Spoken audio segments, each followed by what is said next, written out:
Hello, everybody, and welcome to another edition of the Knicks Film School Podcast, a casual Friday in which all of us are going to preview the Knicks' first round of playoff series against the Cleveland Cavaliers as part of a week-long effort to preview this series against the Cavaliers. We're going to do it in the casual way with an addition, a twist on Claudio Casino. A casual casino will be brought to you in just a little bit. First, let's introduce our panel. First, we have, with the W, although there may be some chicanery on how he got the W, Mr. Shawn with a W. Shawn, how you doing, buddy? How are the vibes? I'm good. The vibes are fulfilling because That's good. Yes, because the Knicks are going to play a playoff game, and by the time you're listening to this, about 36 hours from now, and is the fulfilling end to a amazing season. I was listening to the live stream that you did with the chase down and reminded about on December 4th how everything changed, and we were 10-13. We were 10-13, and then we went on a 56-win pace after that. So guess what? The vibes are fulfilling. I'll take it. I love some fulfilling vibes. And then, of course, I don't even know how to introduce you, XJ. We just spent like 15 minutes yelling at each other because you think Julius Randle can get hit by a bus solely because he's on the road and load management's a thing. Listen, we don't have time. I need an entire podcast to just hash out this one conversation. We'll have it on study hall. We'll do it on study hall. Causation and correlation. No, I need to look him in the face while he tells me I'm stupid. Okay, XJ, how are the vibes? You know how the vibes are doing right now, guys? The vibes are impatient. Let's go. Let's go. This has been like a week off. Can we start the games? We got no basketball on Thursday night. We got playing games on Friday. Look, can we please go? Yes. I'm ready to get started. I'm just hyped. I'm ready to go. I'm listening to all the KFS coverage, the chase down collaboration, everybody spitting fire, giving us great takes. Let's see the games get going. All right. That's where the vibes are for me. And then I'm going to try and do this. We had some connection issues earlier, but we'll see if they work now. Mensa, I'm going to add you on and see how we're doing. Mensa, how are the vibes? The vibes are the vibes, man. Are we good? Oh, yeah, we're good. The vibes are on fire then. Let's go. The vibes are in 5. That's what the vibes are. Because Knicks Twitter gets bored. Knicks Twitter gets bored when we don't have a game. They start coming up with some shit, and we can't have that. I'm tired of it. In the group chat, we're at each other's necks. It's crazy. It's crazy.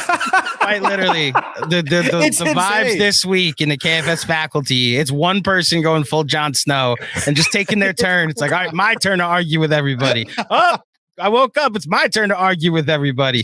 And for some reason, Shawn has now left the chat. Okay. So what we're going to do today, I'll give Shawn a chance to come back into our lives. First, we're going to get kind of a temp check and get all you guys takes on the series and what might happen in this series. So we'll start with you, XJ, and get your initial thoughts before we get into the casino. Where are you? They play in 2 days. We know the latest on Julius Randle. He is not going to, at least, okay, I shouldn't rule it out for game one. He is not cleared for contact yet with less than 48 hours until game one is supposed to start. Given that they're not going to have Julius, and I think it's actually appropriate to start with you being the king and the chief of the Obi Toppin hive that isn't my father. XJ, how you feeling going into this series as of right now? Listen, I mean, we can get as complicated and as detailed an analysis as we want, but the series is very, very simple, in my opinion. And it's the same thing that the Knicks have relied on all season, the same thing we've been talking about, the same thing many people who have analyzed the series have said. I don't have anything special to say really about it. The Knicks need to dominate the possession game. And really, they just do. They need to not turn the ball over. They need to dominate the offensive glass. But the other thing is that I think they need to play with more pace. And something that I took away from the last game that the Knicks played against the Cavs was Donovan Mitchell's interview after the game. And Donovan, I love that dude. He's really cool. He seems like such a cool dude. And he always gives such thoughtful answers to the post-game interviews. And he said that, it's a big difference with Julius not being out there, being that these guys run with Hart and Toppin and quickly. These guys push the pace and they run. And I think that is actually important. If Julius is not going to be out there, I think we need to run and we need to push the pace. And the reason is the Knicks are relying on something, offensive rebounds, that they need more and more possessions for that to actually come true. And what I mean by that is the Cavs have the slowest pace in the NBA. I think it's like 93 or so. I don't remember what the exact pace was. It's the slowest pace in the NBA, even slower than the Knicks. And with a slower pace, there's more variance to the outcomes that can happen. A smaller sample size, more variance. We need a larger sample size, more pace, more possessions. And that way, the Knicks can really dominate the offensive rebounding glass. Mitchell Robinson, Isaiah Hartenstein. So I think Obi's going to be really important to dictate the pace of the game. And I'm worried. I'm worried that there's going to be some 2-center lineup that shows up that I'm not looking forward to seeing. But hopefully I'm wrong. And I feel okay about it. I think that we have a chance to steal one game, which is what I think we'll need to do. Steal one game in Cleveland, and then Julius can be ready for game 3. And I think that's the hope. Mensa, we'll go to you. How are you feeling? And I know it's a bit of a loaded question because of the RJ Barrett coverage and the questions that have surrounded him over the last, let's just say all season. But listen, I know personally your prediction for this series, so I think there's going to be some confidence there. But overall, a little deeper, how you feeling going into this series? I'm feeling pretty good about the Knicks and our chances. A lot of that is two things going to that for me. We were 3-1 against the Cleveland Cavaliers and 3-0 since we went to the 9-man rotation. The second thing is the Knicks were playing at depending on how much you give those last 2 meaningless basketball games that we played. I think that I've seen that we are better than the Cleveland Cavaliers every time we've played them since that faithful day we changed the rotation. We've had the second best net rating in basketball or something like that, or maybe without RJ Barrett on the court, whatever the number is. We've been really, really good.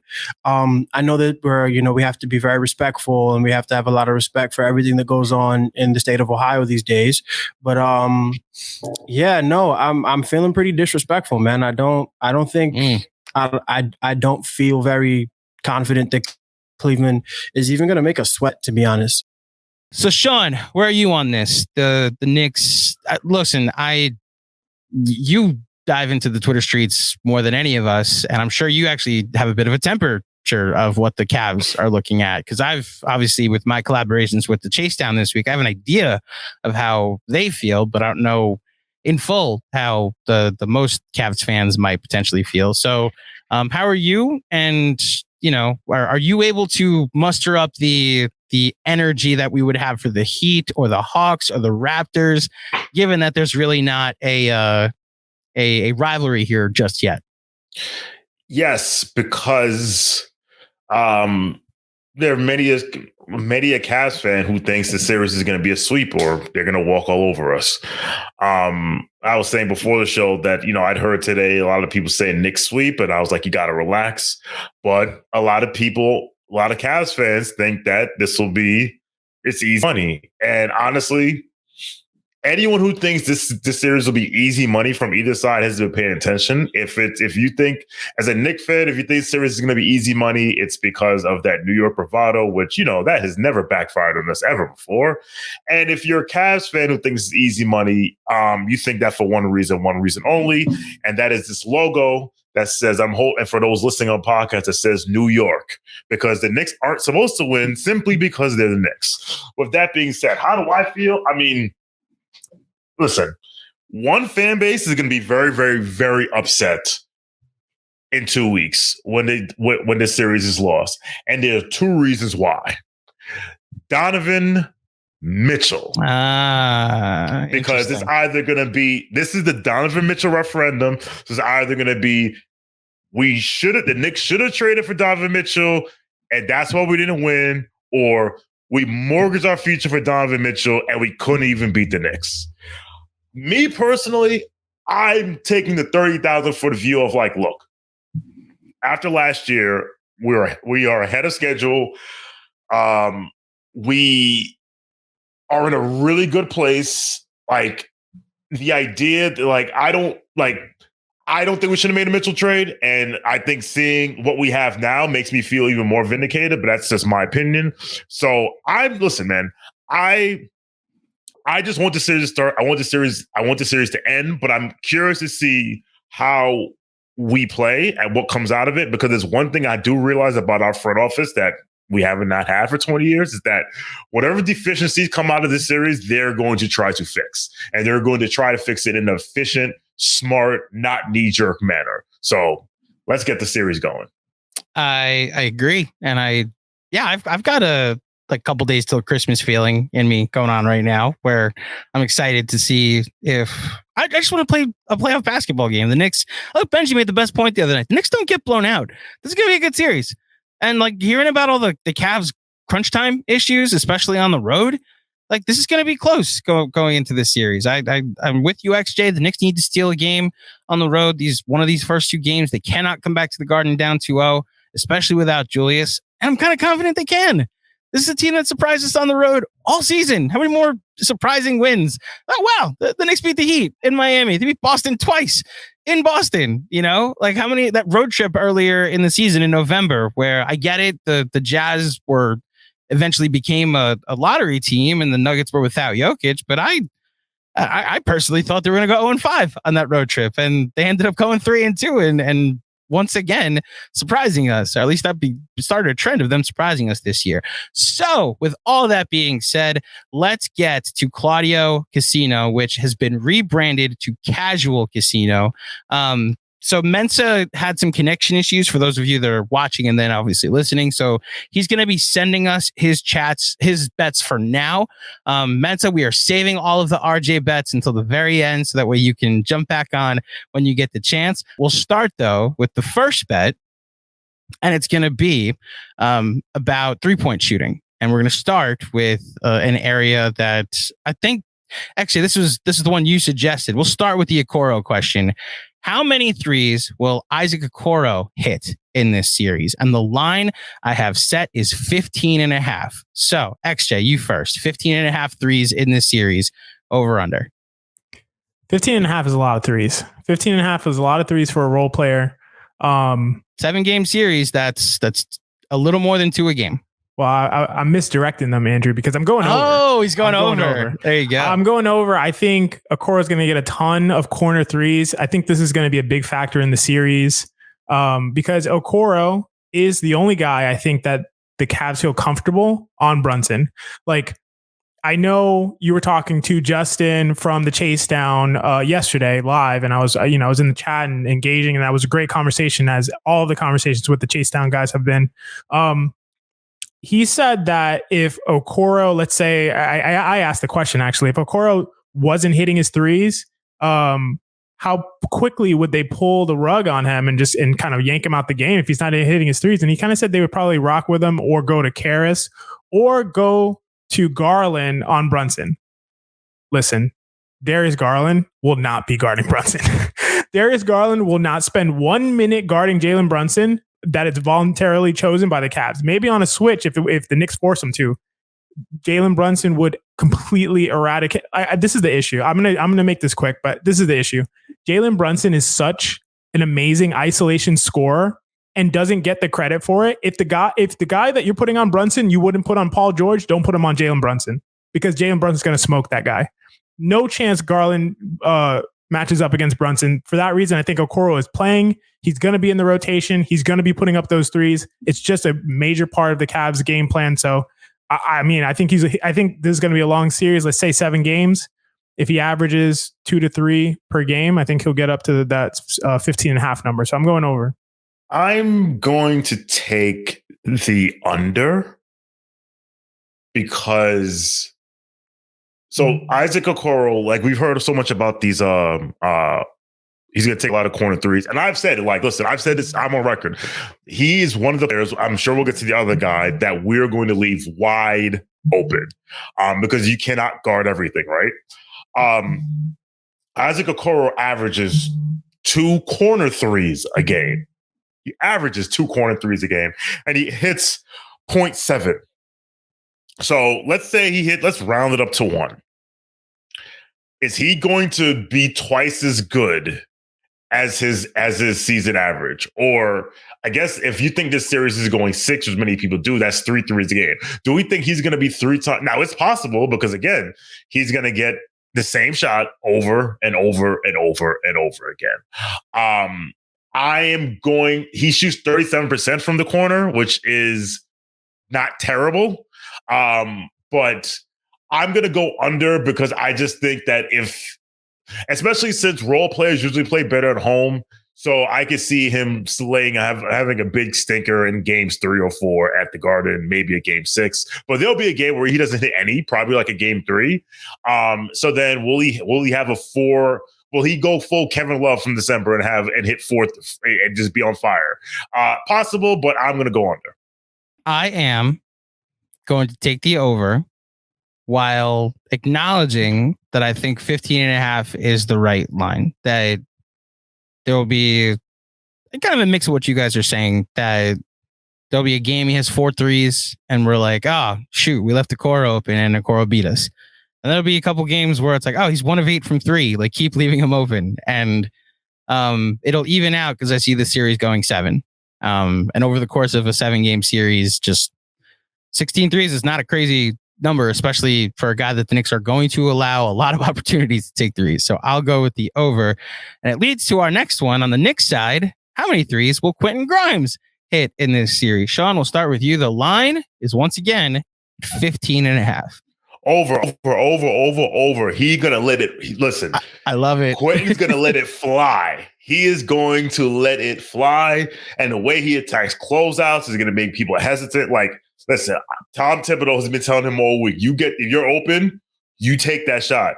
You hear me, Josh Hart? If you're open, you take the shot. We'll probably get to him later. Oh, but yes, I am taking the over. I'm taking the over. He is going. You want to talk about somebody who's going to have a 4-3 game, like 4 threes made in the game this series? Yes, and I think he's less likely to go 1 of 8. So he'll probably stop shooting the threes, and maybe he'll drive a little bit more. But listen, he is letting it fly. XJ, pound the over. Pound the over. I want to. Skip Bayless slammed the desk the over. Like it's over. It's over.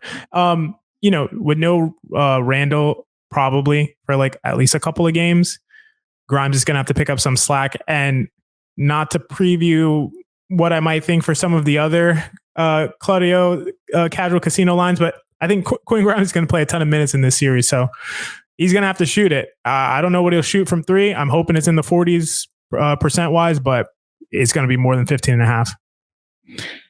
I'm taking the over, and XJ, you kind of led the witness, counselor. I also think it's going to have a lot to do with how many minutes he's going to play over somebody else that may not play as many minutes. I feel bad Mensa's not here because we all know who we're talking about, but we will talk about that later on. Well, of course, he's going to play more minutes than Deuce McBride. Like obviously, it's who we're talking about. We know that. Yes, Derrick Rose. He will play more minutes than Derrick Rose in this series, barring. I'm not even putting that into the universe. No, what would happen for him to not play?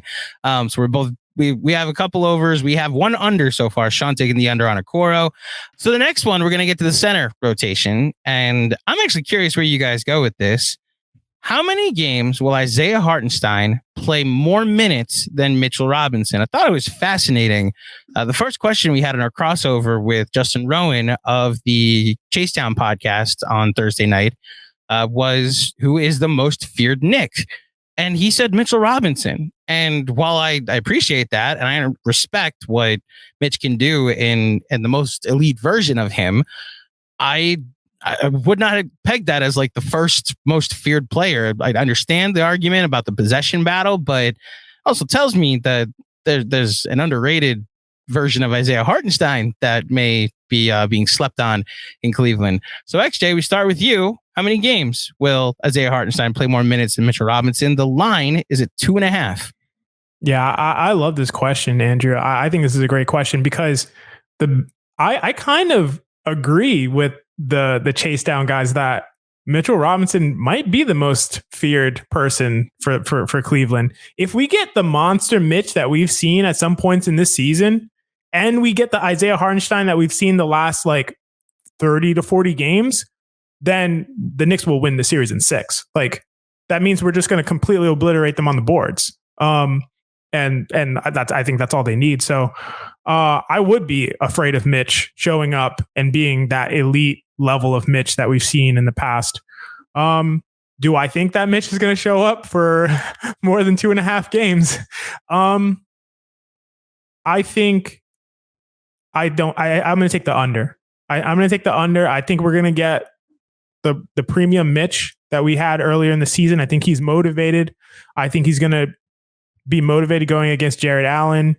I think we're going to see that elite version of Mitch, and I hope that I'm right, because that means the Knicks have a really good opportunity to win. But I think we'll also see a really good Hartenstein. But if Mitch is playing like that guy where he's just grabbing every board and you can't stop him, you can't keep him off the boards, and he's protecting the rim like one of the best rim protectors in the NBA, he's playing more minutes than Hartenstein. Shawn. So I was thinking about this question. I was like, what would have to happen for this to go over? And if we're getting killed, if Jared Allen is killing us on the boards, why wouldn't he kill Isaiah Hartenstein? What would cause it? And the only thing I can realistically think is what is Mitch not good at or would not be good at that Isaiah Hartenstein could shore up? And the only thing I could think of is guarding people in the post. And I go back to the game against the Lakers in LA, where Hartenstein played more minutes, and because he did a much better job on AD than Mitch did. But at the same time, this Cleveland team isn't dumping the ball to Jared Allen in the post, right? So it's either that or Mitch. They put Mitch in pick and roll, and cause I heard you guys discussing that with the Cavs crew. If they put him in pick and roll and Donovan Mitchell just attacking him and they're playing drop and stuff like that. So I'm going to go under. I think their minutes will be similar, but we need the best of Mitchell Robinson. And if this goes over, I don't necessarily like our chances. Not that I don't think that Hartenstein is capable, he is, but we need listen, at their best, Mitch is better. So, and especially for what we need against those big twin towers over there. So I would take the under. I'm gonna take the over, and it's partially because I don't think Julius is gonna play until Game 3, and I think the best version of this is no disrespect to Obi Toppin. It's literally just me using the example of that game against the Cavs. I love that lineup with Hartenstein at center and Hart and Grimes and Quickly and Jalen Brunson that they went to in that second half to stretch out the lead. Now, I don't think, I am cognizant of the fact that Jared Allen wasn't there. But those 2 games, I think, are 2 games that, even with Jared Allen playing, it may be 25, it may be 26 to 24, maybe just barely, but that the Knicks will try to create an advantage in that sense and go with Hartenstein at center. And I've seen it work really effectively, that specific lineup. And it goes to what you're talking about, XJ, with the Knicks playing with space. Playing with pace. That's the best way they can play with space. Now, look, I would love to be wrong here. I'm going to go on record. The best version of Mitchell Robinson helps the Knicks have an advantage and win this series. I also think there is a version where both of them playing at their best creates 48 minutes of the best possible center rotation in this series, which I acknowledge is Evan Mobley and Jared Allen, who are not bums on the other side. So I'll go over, but it's literally just, I think there'll be 3 of the 7 games where we're Hartenstein closed tonight. And it's not far-fetched to me that is a way that helps the Knicks in this series. What's up, guys? GMAC here, interrupting this video that you're watching or this podcast that you're listening to with a very quick plug. Now, obviously, on Saturday, we're going to be reacting after the game right here on the KFS YouTube channel with our regularly scheduled post-game live stream. During the game, though, even before the game, starting at 5 p.m., there is a KFS crew that will be at Pen 6 in Midtown for the official KFS playoff watch party. That's at Penn 6 in Midtown, 132 West 31st Street. It is walking distance from Penn Station. It's walking distance from the MSG studios, around the corner, in fact. So come on down if you want to watch game one of this series with a bunch of Knicks fans. It's free of charge. All ages are welcome. The speakers will be playing the game. So if you're worried about actually hearing the game while you're watching, you can come on down and you'll be able to listen, I think, to the MSG feed. We'll make sure it's worked out by the time we get there. We'll be getting there as early as 5 p.m. as well. So for the crew that's going to be down there, head on over there at 5 p.m. to make sure you get a good spot. That's at Penn 6 in Midtown. One more time. 132 West 31st Street from 5 until the end of the game. What better way to watch game one than with a bunch of fellow Knicks fans?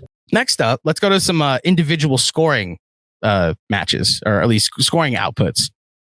And we'll start with someone who I talked glowingly about on the Chase Down pod last night. Someone that the national media at large just does not know how to evaluate. Apparently, because he started a bunch of games down the stretch, it's going to cost him Sixth Man of the Year because you don't know how to vote, Greg Anthony. I'm so glad that you tripped and fell while you were trying to save the Knicks from blowing a 6-point lead with 15 seconds left. Twice, by the way, you tripped and fell, and I'm glad the Knicks tripped and fell past your son in the draft so they could draft Emmanuel quickly a couple years ago. And now he's stuck in Orlando. Okay. Emmanuel quickly. How many games will he score 30 points in this series? And that's a high number.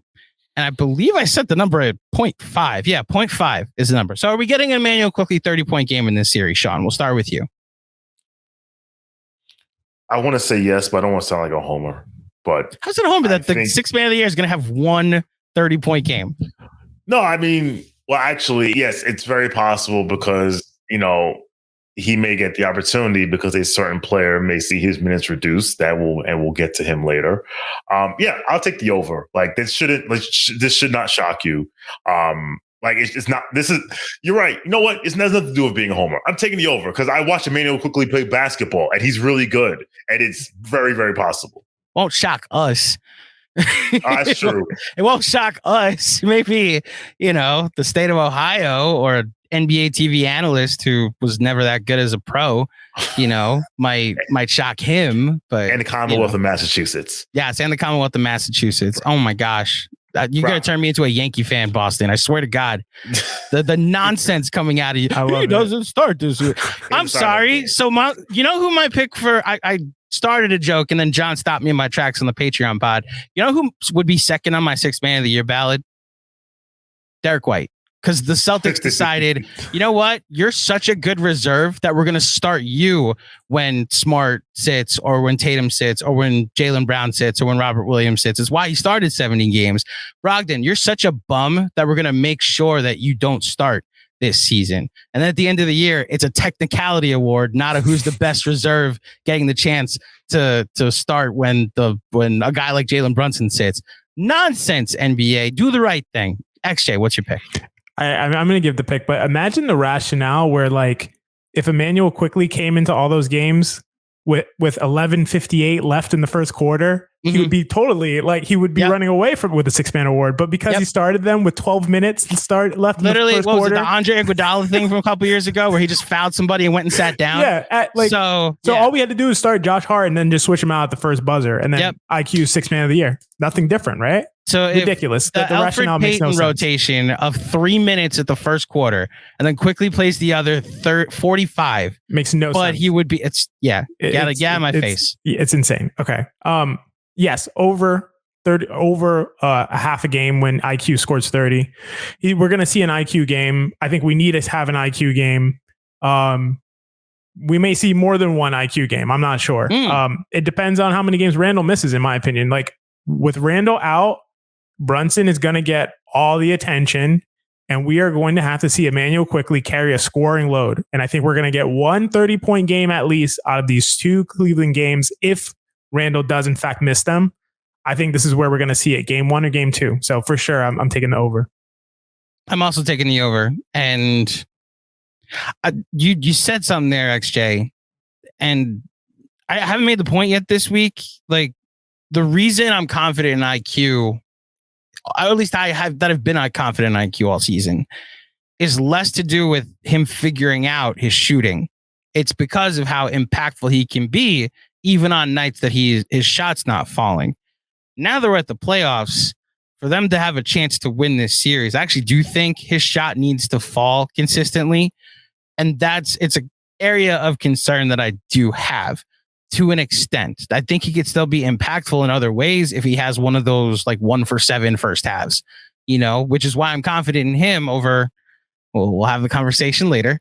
But it's why I'm confident that IQ will play a bunch, even on moments that his shot's not falling. If that happens, I think for the Knicks to win this series, he has to be like a consistent, reliable source of shot creation and then shot making as a result.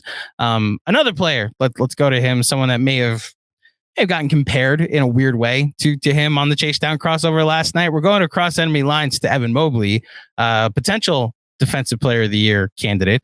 How many points or how many games will Evan Mobley score 30 points in this series? Now, it's funny. The chase down guys, the last time I was there, said that they love their chances with Evan Mobley. If you're like not going to throw Obi on him or not going to, without Julius, you're just going to not go with a big and it's Josh Hart and RJ facing up against him.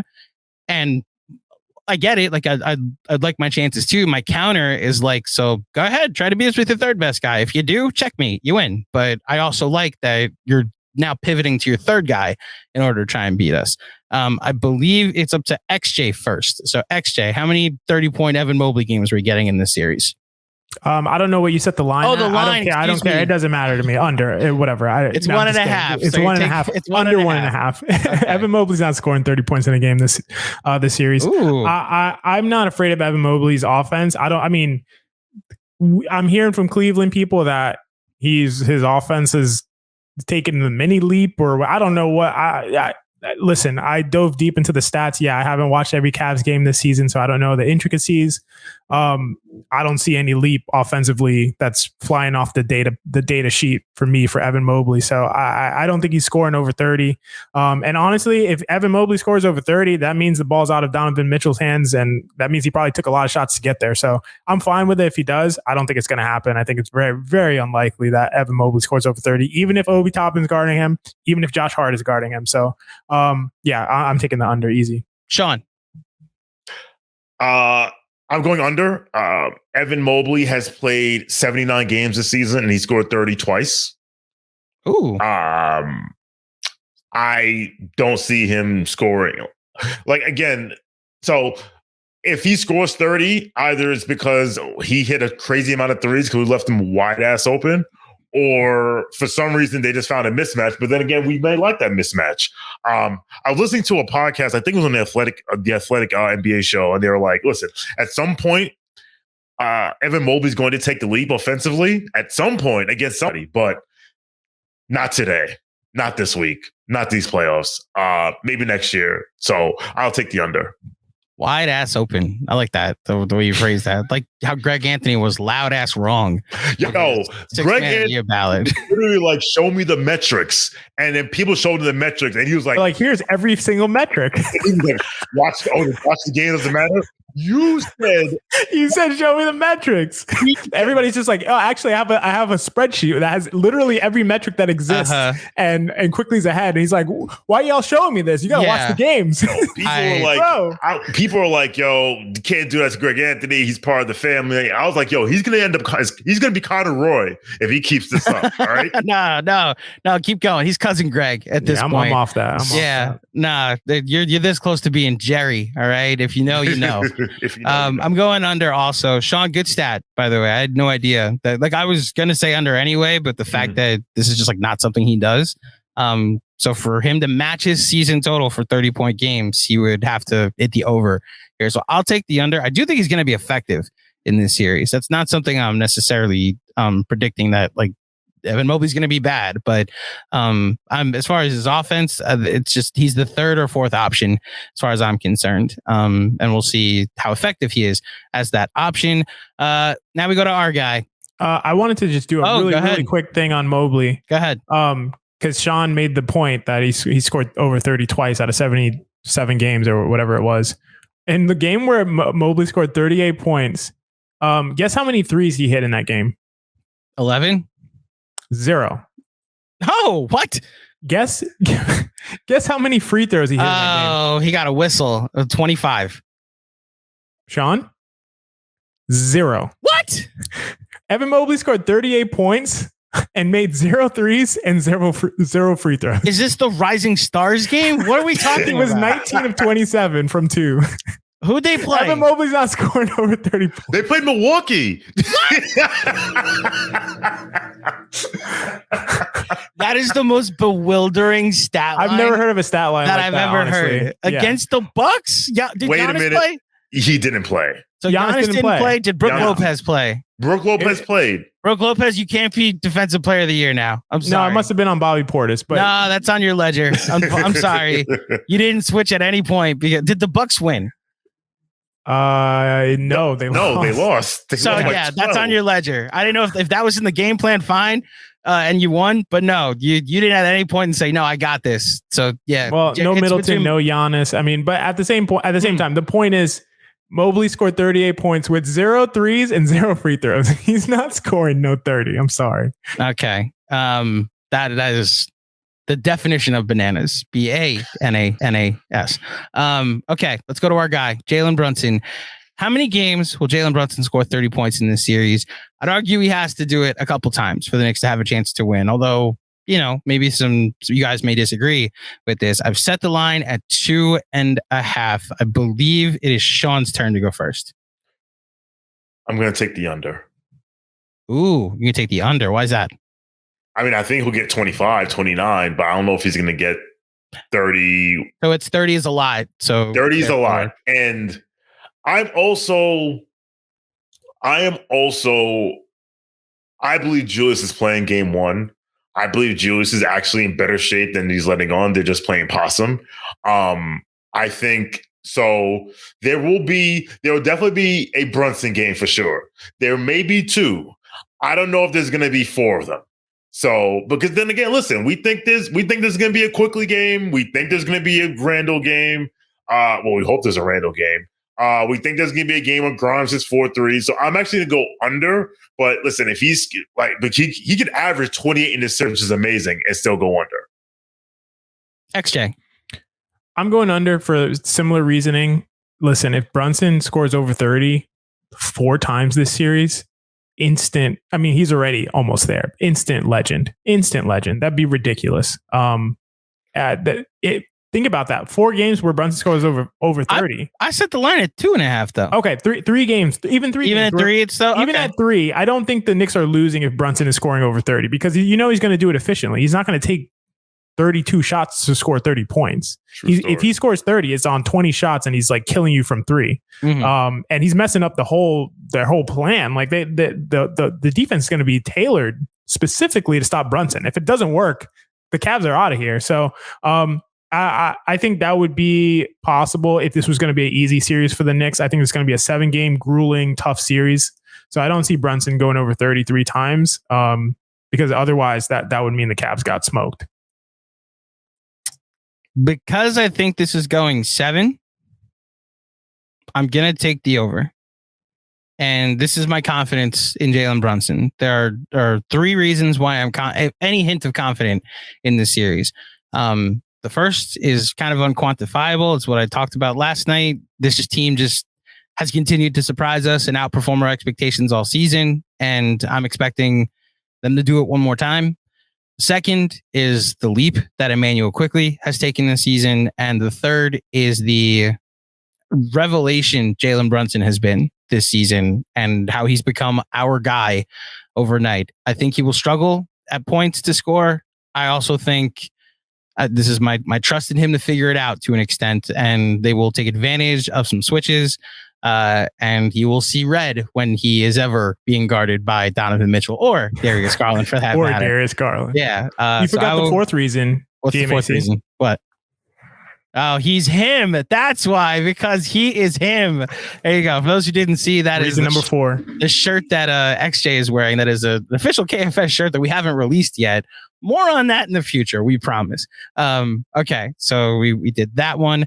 We should also mention Mensah will not be returning to the pod. He had some connection issues and was unable to fix them. We will be putting out a graphic sometime on Friday afternoon with all of our picks throughout the day. So you did get to hear his confidence at the beginning of the show.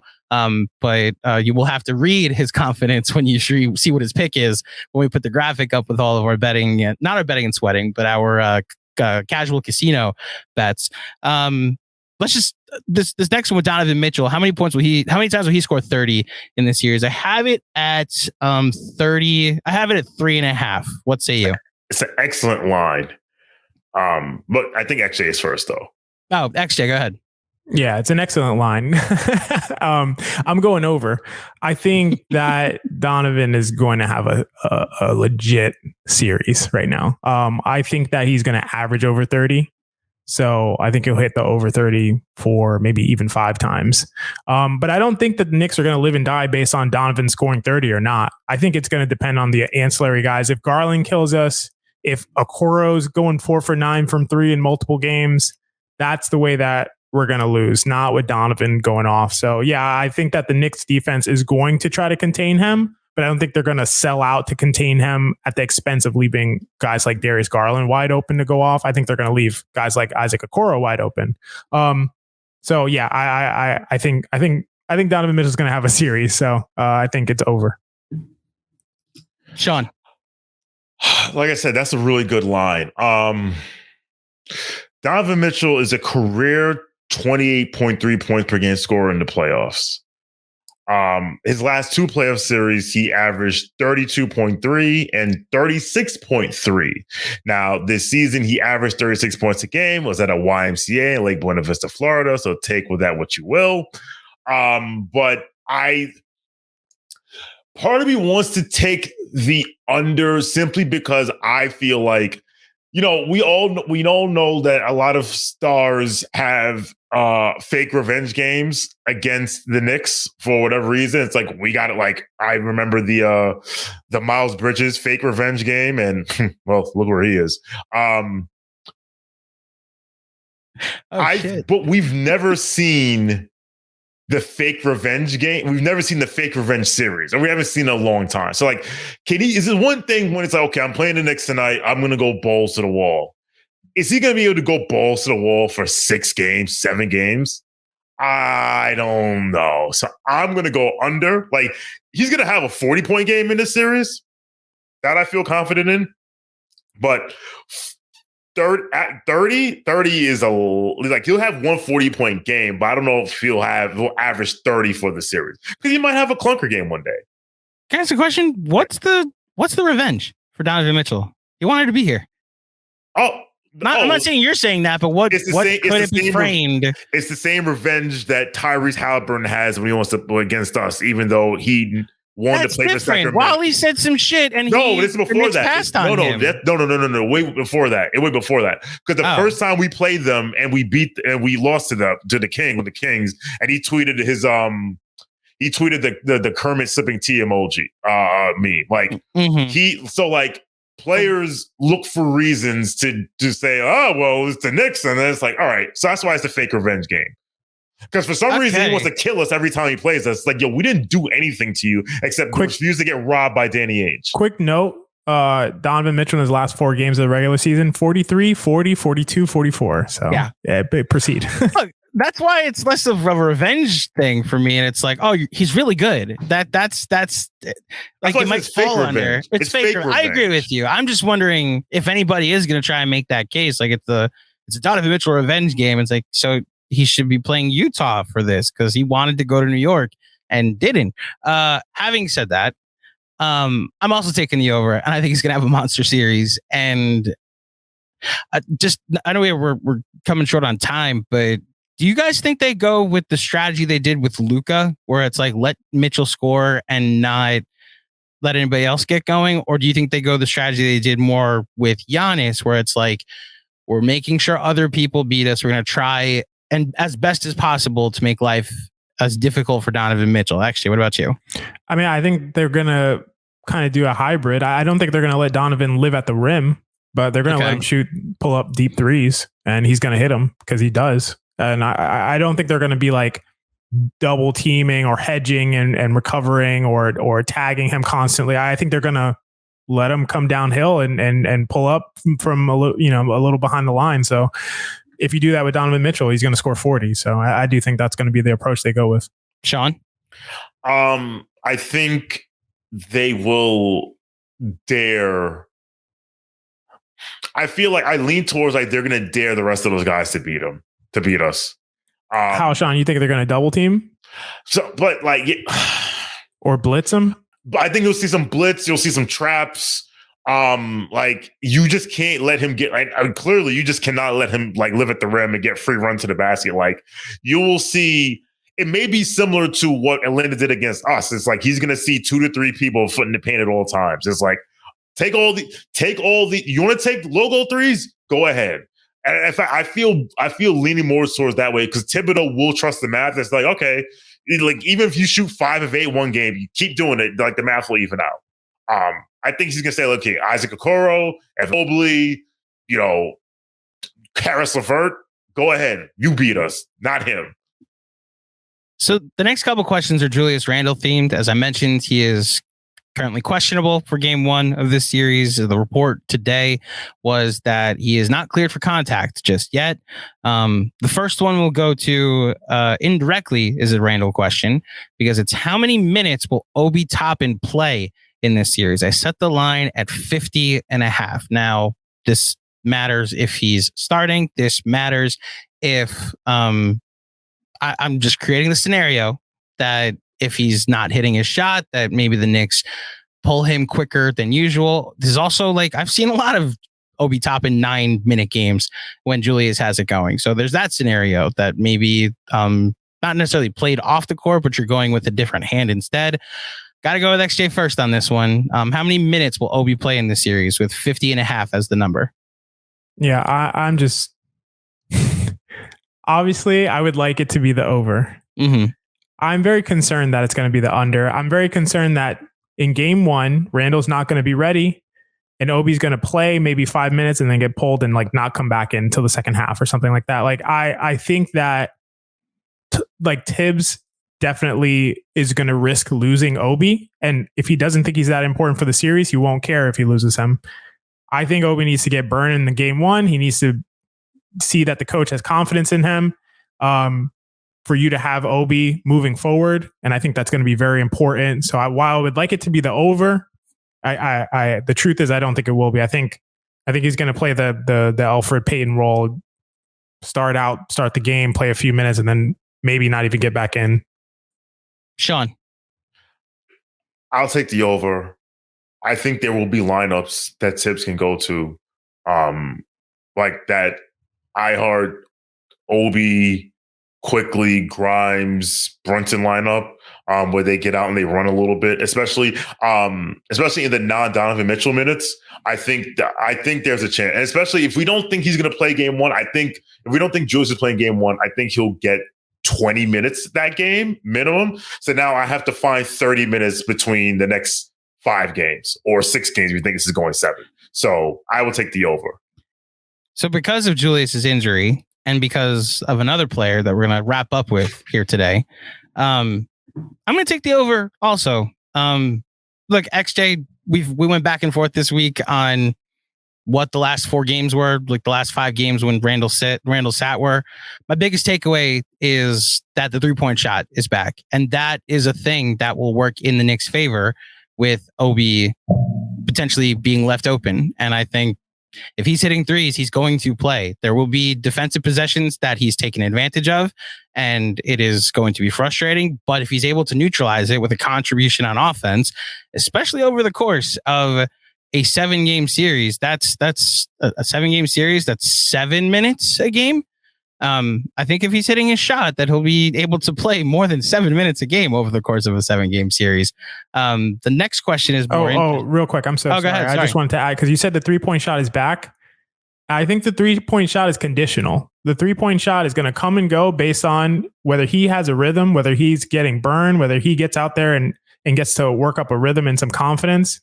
if he's just out there and it's like in the corner and he's corner boy and it's like you're going to get 3 shots up, make 2 of them, that 3-point shot's going away real quick. But don't you think as a starter, he'll have a chance to get more into a rhythm? I hope so.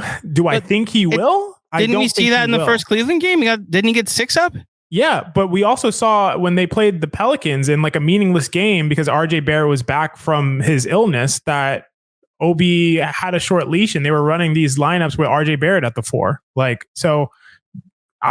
I think it makes sense and it would be great, and I think you need him, and I think you could use his 3-point shot, and I think you could use a confident and aggressive Obi Toppin to win this series, I don't think that you're going to get it. That's all. That's my only point. This is where I don't take much stock in that Pelicans game. I think they wanted to see what it looked like with RJ at the 4, which again goes to another conversation we're going to have in a little bit. But listen, I can't believe we're more optimistic on.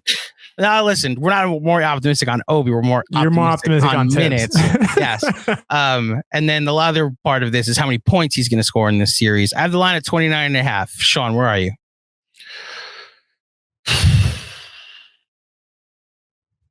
I'm going to go. Well, I'm going to go over because I don't think if I think he's going to play more than 50.5 minutes, I don't think he can score 29 points in 6 games. Right. So I'm going to go over. But I'm going to go over. XJ. Yeah. 29. So can he get 30 points in this series? Yeah. Can he score 4 points a game, basically in a 7-game series, 4 or 5 points? I mean, yeah, I think he can do that even under 100 minutes. So I'm going to go over on that. I didn't even do 100 minutes. It's 50. Oh, 50 minutes. I'm sorry. Yeah. 50. I'm also going over. Listen, there are other people I think let's just do this now. Like we'll have the Julius question. Well, hold on. We'll have the Julius question. Then we'll have the friggin' RJ question. How many times will Julius Randle score 30 points in this series? Which kind of translates into 2 things. 1, how many games do you think he's going to play? 2, how effective do you think he's going to be in the games that he plays in this series? Especially, this is his chance at redemption after 2 years ago against Atlanta. The line, I believe I put at 2.5, the same as Jalen Brunson. So, XJ, we start with you. Yeah, it's definitely under to me, just because I think he's going to miss 2 games. So he has 5 games to score 30 points 3 times. That would mean he's going off immediately as soon as he comes back. I don't think so. I think he'll have 2 games where he scores over 30. So I think it's close. I think it's a solid line, but I think he'll probably just come under because I think he is going to miss the first 2 games is what it seems like it's trending towards. Shawn. I'll go with the under as well. I think I can see him I think he's going to play game 1, but that's going to be like, getting back into shape or whatever. I will take the under. Like I can see, listen, he can have a lot of like 27 and 13 games, 27 points, 13 rebounds, but I'm going with the under. So the next 4 are all related to RJ Barrett, and it's how we'll wrap up before we give some predictions. So we will start with how many games will RJ Barrett score 30 points in this series? I have the line at 0.5. Shawn. I will give you a hint. The number is less than 1. That would be 0.5. So is there a half a game where he'll score 30 in a first half is what you're saying. Okay. So you're taking the under. I'm taking the under. I like that. Listen, after Obi, the quickest hook on this team is Rowan. And if you said it during the live show with the Chase Down guys, like RJ's not going to get a second half to figure it out after stinking it up in the first half. Like, nope, we ain't got time for that. There will be no time for that. So the only way he gets 30 is if he comes out firing off off the rip. And when does RJ come out firing off the rip? It's usually like halfway through the second quarter. Oh wait, RJ's warming up. Third quarter. Oh, RJ's turned around. Nah. Under. XJ. Yeah, Mensa, if you could hear me, just know that I'm sorry. If you know, you know. If you know, you know. Yeah, XJ was so good. For those who don't know, listen to the Dan Le Batard show. That's all I'm going to say. Shout out Action Bronson. I'm even sorry to Benji, who I think said that RJ Barrett would probably be like some sort of X factor in this series. I think I'm just going to be blunt. I think that RJ should be a non-factor in this series. And I think if we're serious about winning, I think RJ shouldn't play very much. I think this is a really bad matchup for him. Like, we're going against two of the best rim protectors in the league who are on the court at the same time. We got two of the best rim protectors in the league, and they're on the court at the same time. I know what Sean's going for. Sean, for those listening, Sean went and got his painting of him and his son, where they're both wearing Rowan jerseys. They're both wearing RJ Barrett jerseys. Daddy and Zach. Sean with photo, or Sean with a W, Zach with a Z. Zach with an H. Zach with an H. That's right, because you could spell Zach only with a Z, but you could spell with a H or a K. That's right. I'm sorry to do this. I don't think he should play more than like a few minutes per game. Like I said, I think it's a really bad matchup. What's RJ's problem? He can get to the rim, but he can't finish at a high clip. And he's not going to be finishing at a high clip over these two guys who are going to be at the rim every time he gets there. I think we're going to see big minutes from Josh Hart. We're going to see big minutes from Josh Hart. I think 35 to 40 minutes a game for Josh Hart. Like, we're going to see big Quickly minutes and big Grimes minutes. And I think it's at the expense of RJ Barrett. And unlike what I said with Obi Toppin, where I felt like we're going to see limited Obi Toppin minutes, and I think that's going to be a mistake. I think we're going to see limited RJ minutes, and I think that's going to be for the best for the team success this series. So I think if we get through Cleveland, there would be plenty more opportunities for RJ to have an impact down the line.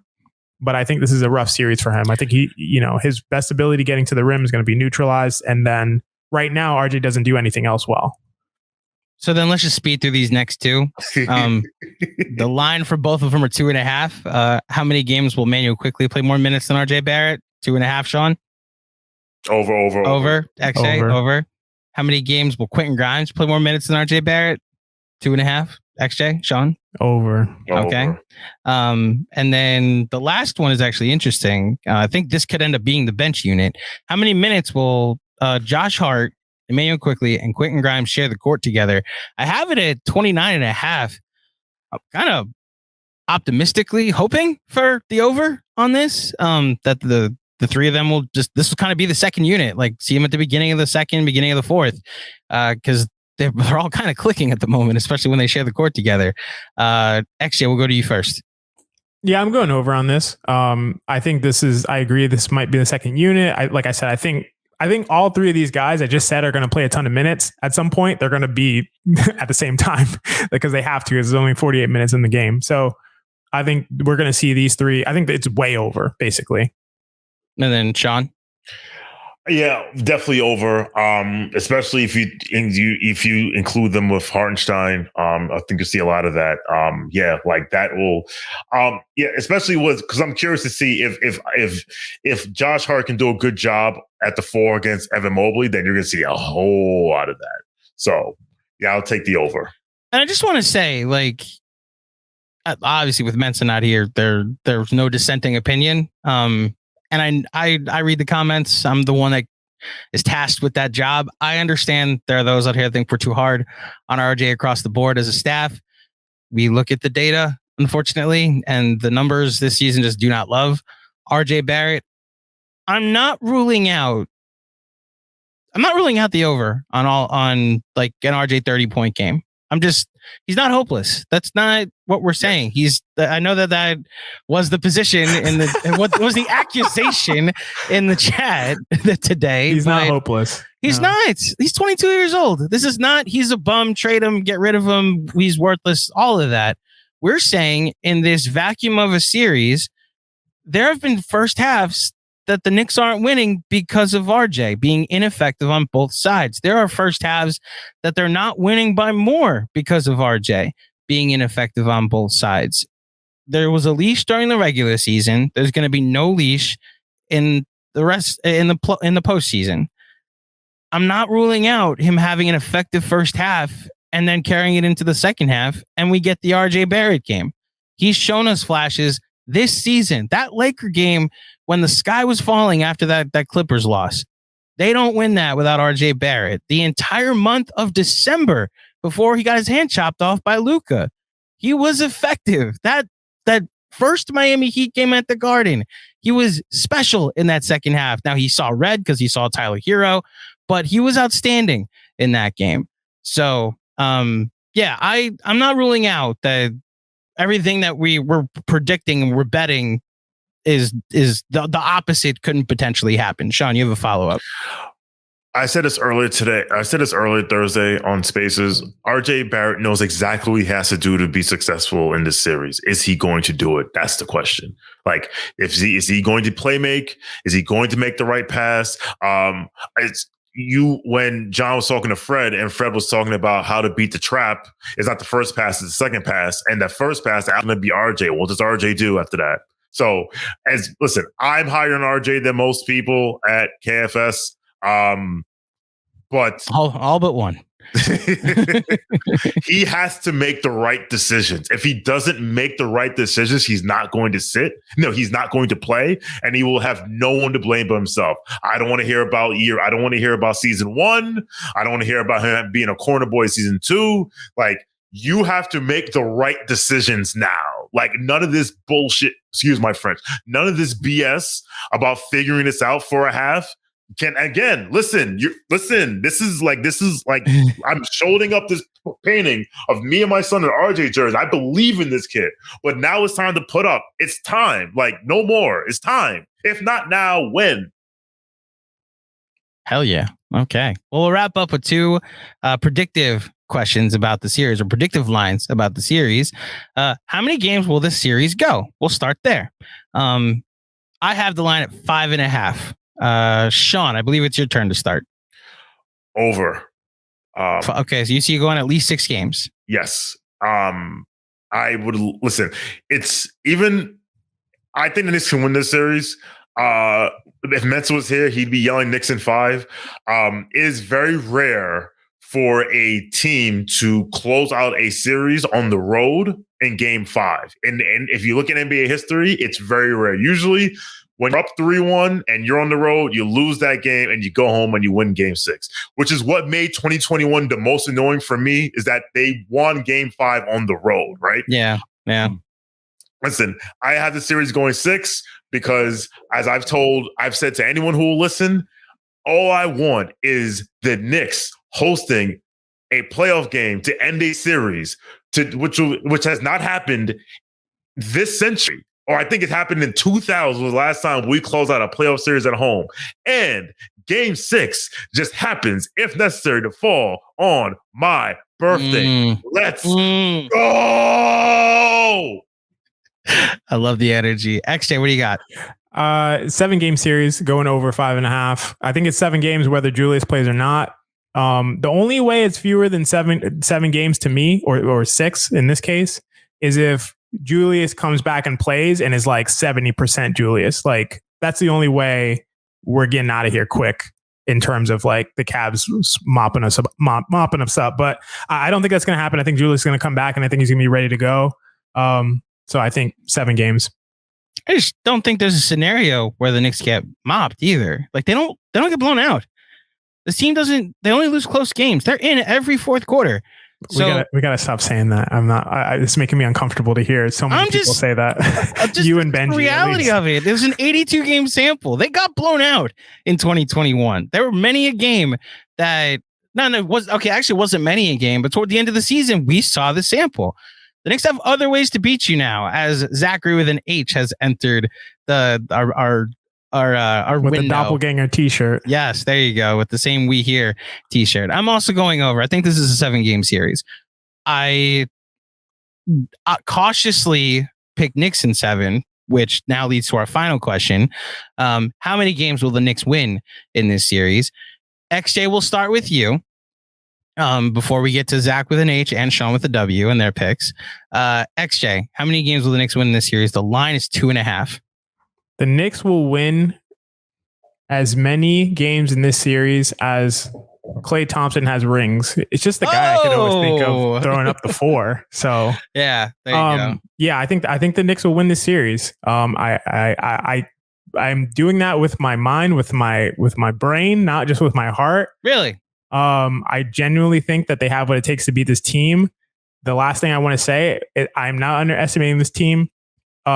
Krishna Narsu, who is the inventor of B-Ball Index's LeBron metric, which is obviously one of my favorite impact metrics, he recently dropped his luck-adjusted team ratings for all 30 teams. So his model basically accounts for shot quality and shot making to adjust net ratings. That, according to that model, the Cavs should be the number one team in the NBA in net rating. Number one, the best team in the league. So I am not underrating the Cavs. I believe in that, but I think the Knicks match up well against them. I think the Knicks will win 4 games, and I'm excited to see it play out. I'm impatient. Let's go. Let's go. All right, Sean and Zach, what do you got? All right, Zach, how many games are the Knicks going to win in the playoffs?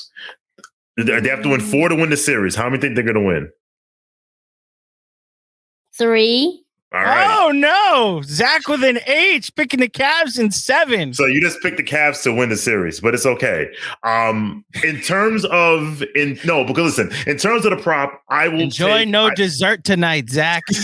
No dessert for you tonight. Look, yeah. I'm going with what I'm going over. This series is either going 6 or 7. So the Knicks are either going to win this thing 6 or they will go to Cleveland for game 7 and yeah. So over for the prop, I have this series. I think Knicks can win. Like, put it like this: Knicks in 6. If they don't get it done in 6, I don't see it getting done in 7. So they either win in 6 or lose in 7 for you. Yes, that's it. Okay. Well, thank you, everybody, for tuning in for this jam-packed episode of Casual Friday with a Casual Casino twist on it. As I mentioned, all of our bets will be put out in a graphic sometime on Friday afternoon. If you want to play along, you can reply to the tweets when it gets sent out or hit us up on Instagram at Knicks Film School, SKOOL. I'm on Facebook. That's right. We're on Facebook now, too. We're on all the platforms except the TikTok because I don't have time. Having said all of that, thank you, everybody, for tuning in for another edition of the Knicks Film School podcast. If you dig the show, head over to iTunes, drop a 5-star rating and a review. For those of you watching, I got that reference, XJ. I got that reference. For those you didn't see. Last time New York played Cleveland in the playoffs, what happened? Gleyber Torres rocked the baby on him to win the series. Let's go Yankees. Let's go Knicks. I, because of my religion, cannot co-sign that statement, but go Knicks. I agree. If you're watching, please like the video and subscribe to the channel. Until next time, thank you for watching. Thank you for listening, and we will speak with you soon. Knicks in 7, baby. Peace out. New York, we here. Hell yeah.